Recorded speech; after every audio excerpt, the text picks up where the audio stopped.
Down at Lake Mulwala today, and bit of a storm coming in, but it just looks weird. Looks like a dust storm being pushed along in front of the rain. As we swing around there, that's Yarrawonga over there. So it hasn't come across the lake yet. And that's Mulwala over there.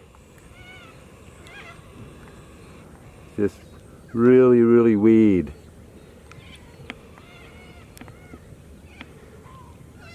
And that looks like it's just rolling along.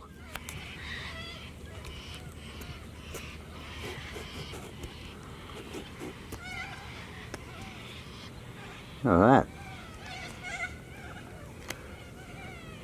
Pretty cool.